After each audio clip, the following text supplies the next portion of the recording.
ठिकाणी सुनील तटकरे, छगन भुजबळ त्याचबरोबर धनंजय मुंडे हे आपल्याला पाहायला मिळत आहेत। जोरदार घडामोडी सध्या सुनील तटकरे यांच्या दिल्लीतील निवासस्थानी सुरू आहेत। देवेंद्र फडणवीस हे देखील काही वेळापूर्वीच या ठिकाणी दाखल झालेले आहेत।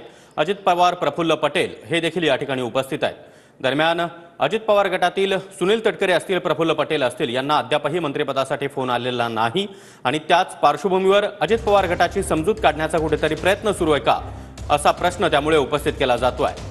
तर या सगळ्या घडामोडींकडे आपलं लक्ष असणारच आहे। तर दिल्लीमध्ये पंतप्रधान नरेंद्र मोदी हे आज सलग तिसऱ्यांदा पंतप्रधान पदाची शपथ घेणार आहेत आणि फडणवीस आता तटकरेंच्या निवासस्थानावरून निघालेले आहेत। महत्त्वाची बातमी आपण पाहतोय, देवेंद्र फडणवीस हे तटकरे यांच्या निवासस्थानी जवळपास 1 तास या ठिकाणी पाहायला मिळाले होते। कुठेतरी देवेंद्र फडणवीस यांच्याकडून अजित पवार गटाची समजूत काढण्याचा प्रयत्न सुरू आहे का अशी चर्चा सध्या राजकीय वर्तुळामध्ये सुरू आहे आणि देवेंद्र फडणवीस आता सुनील तटकरे यांच्या निवासस्थानाहून बाहेर पडले आहेत। आणि या संदर्भात अधिक माहिती देण्यासाठी आमचे प्रतिनिधी संदीप राजगुळकर सध्या आपल्या सोबत आहेत। संदीप, अजित पवार गटाच्या एकाही नेत्याला फोन नाही। देवेंद्र फडणवीस तासभर तटकरे यांच्या निवासस्थानी होते, आता ते या ठिकाणावरून निघाले।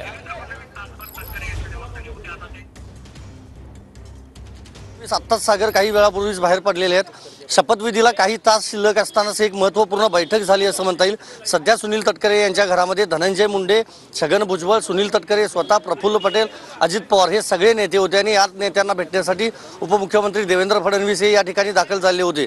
जवळपास 50 नेत्यांना आतापर्यंत फोन गेलेले आहेत देशभरातले आणि ते सगळे नेते चहासोबत गप्पा मारण्यासाठी पंतप्रधान नरेंद्र मोदी यांच्या निवासस्थानी दाखल झाले होते। मात्र राष्ट्रवादी काँग्रेसमधल्या कुठल्याही नेत्याला मंत्रिपदाबाबत किंवा तिथं पीएम आवासवर म्हणजे पंतप्रधान निवासस्थानावर येण्यासाठी कुठलाही फोन म्हणजे आला नाही त्यांना। त्यामुळं नाराजी आहे हे तर आता स्पष्ट दिसतंयच। मात्र मंत्रिमंडळामध्ये अजित पवार यांच्या राष्ट्रवादी पक्षाला स्थान नसणारा हे देखील आता स्पष्ट झालेलं आहे।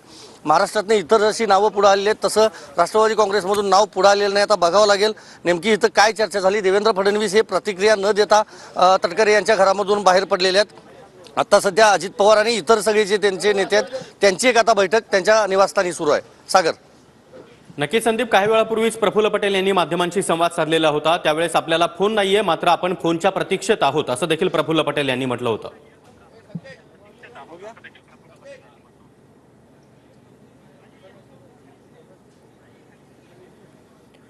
तर संदीप यांच्याशी पुन्हा एकदा आपण संपर्क साधणार आहोत। मात्र ही दृश्य आपण पाहतो आहोत, देवेंद्र फडणवीस आता सुनील तटकरे यांच्या निवासस्थानाबाहेर पडलेले आहेत। धनंजय मुंडे, सुनील तटकरे त्याचबरोबर इतरही नेते देवेंद्र फडणवीसांना सोडण्यासाठी या ठिकाणी आले। मात्र गेल्या तासाभरापासून देवेंद्र फडणवीस हे सुनील तटकरे यांच्या निवासस्थानी होते। केंद्रीय मंत्रिमंडळामध्ये अजित पवार गटाला एकही मंत्रिपद अद्याप मिळणार की नाही अशी शंका व्यक्त केली जात आहे, कारण प्रफुल्ल पटेल असतील, सुनील तटकरे असतील यांना कुणालाही अद्याप फोन आलेला नाही। त्यामुळे अजित पवार गटाची समजूत कुठेतरी देवेंद्र फडणवीस यांच्याकडून काढली जाते का असा प्रश्न आता उपस्थित केला जातोय।